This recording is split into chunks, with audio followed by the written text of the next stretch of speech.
अस्सलाम वालेकुम रहमतुल्लाहि व बरकातुहू। आपको बाबा लव्स कुकिंग में खुशामदीद है।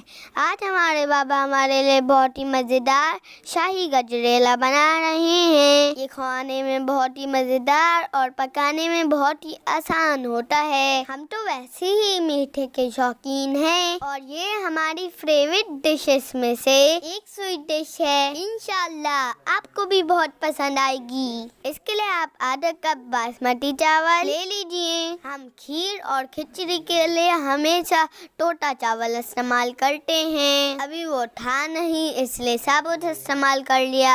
अब इस चावल को एक प्याली में डाल के अच्छी तरह वॉश करें और उसे 2 घंटे के लिए भीगने के लिए छोड़ दें। 2 घंटे के बाद इसे पानी फेंक के हवन दस्ते से हल्का हल्का मसल लें। इसका पेस्ट नहीं बनाना बल्कि चावलों को तोड़ना है। अगर हम पहले ही टोटा चावल इस्तेमाल कर रहे होते तो हमें ये स्टेप नहीं करना पड़ता। टूटे हुए चावल इकोनॉमिकल भी है और इस रेसिपी के लिए मौसर भी। अब चावलों के अलावा हमें 1 कप चीनी भी चाहिए। अगर आप चीनी कम खाना पसंद करते हैं तो 3/4 कप ले लीजिएगा। हमने यहाँ पे तकरीबन 2 कप गाजरें ली हुई हैं, कद्दूकस की हुई। गाजरें लाल और मीठी होनी चाहिए। और ये है हमारे आधा कप चावल जिसका हम पहले बता चुके। इसके अलावा आप 3 टेबलस्पून पिसे हुए पिस्ते, 3 टेबलस्पून पिसे हुए बादाम, 4 अदद इलायचियाँ जिन्हें हमने अच्छी तरीके से कूट लिया है, 1 कप खोया, ये फीका वाला खोया है, कुछ बादाम सजाने के लिए और पिसा हुआ खोपरा भी सजाने के लिए है। अब हमने एक पतीले में 1.5 कप दूध इतना उबाला के वो रिड्यूस होकर 1.25 लीटर रह गया।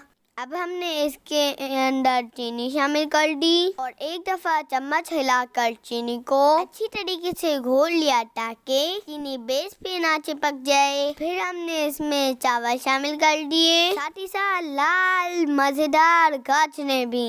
हम पीक सीजन पे गाजरें खूब सारी कद्दूकस करके फ्रीज कर रहते हैं। अगर आप उनके छोटे छोटे पैकेट्स बना के रख लिया करें तो ये बार बार डिफ्रॉस्ट भी नहीं करनी पड़ेंगी और इनका जायका और रंग भी खराब नहीं होगा। अब हमने इसके अंदर पिसे हुए बादाम और पिसे हुए पिस्ते और इलायची शामिल कर दी और खूब अच्छी तरीके से चम्मच चला लिया ताकि सब चीजें अच्छी तरीके से यकजान हो जाएं। अब थोड़ी देर के लिए आंच को तेज किया और इसमें अच्छी तरीके से 1-2 उबाल आने दिए। फिर ढक्कन ढक के इसकी आंच बिल्कुल हल्की कर दी, मगर याद रखेंगे कि ढक्कन पूरा बंद नहीं होना चाहिए, थोड़ा सा खुला रखें। फिर हमने इसको बिल्कुल हल्की आंच पर आराम से 4 घंटे के लिए पकने दिया, यहाँ तक कि ये पूरा गुई सा हो गया। फिर इस गाढ़े से मिक्सर में हमने चमचा चलाया और थोड़ा सा नीचे दबाते हुए मसल लिए गाजर और चावल को। जब हमें अपनी मर्जी का टेक्सचर मिल गया तो जो थोड़ा स्मूथ थोड़ा ग्रेनी है,